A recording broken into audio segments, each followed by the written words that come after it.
അല്ലേ? മറ്റു മതസ്ഥർക്ക് എങ്ങനെയായിരിക്കും ദൈവികാരുണ്യ അടയാളം അതെങ്ങനെയാണ് മറ്റുള്ളവർക്കൊരു ഈശോയിലേക്കുള്ള ഒരു വിശ്വാസത്തിലേക്ക് നയിക്കുന്നത്?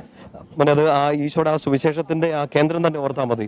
സകല ജനങ്ങൾക്ക് വേണ്ടിയിട്ടുള്ള സന്തോഷത്തിന്റെ സദ്വാർത്ത, അതാണ് ഈശോയുടെ ജനനം.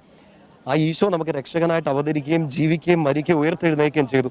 ഞാൻ പേഴ്സണലി വിശ്വസിക്കുന്നു, ഇപ്പോൾ ഈ ദേശത്ത് അങ്ങനെ ഒരു അടയാളം കാണിക്കുമ്പോൾ ഈ വിളക്കന്നൂർ ഇടവകയിലെ ക്രിസ്ത്യാനികൾക്ക് വേണ്ടിയിട്ട് മാത്രമുള്ളതല്ല, ഈ ദേശത്തിന് മുഴുവൻ വേണ്ടിയിട്ടുള്ളതാണ്. അപ്പോൾ ആ ദേശത്തിൽ ഇങ്ങനെ ഒതുങ്ങി നിൽക്കുന്നതല്ല, ഈശോ സകല മർത്യരുടെയും രക്ഷകനാണ്.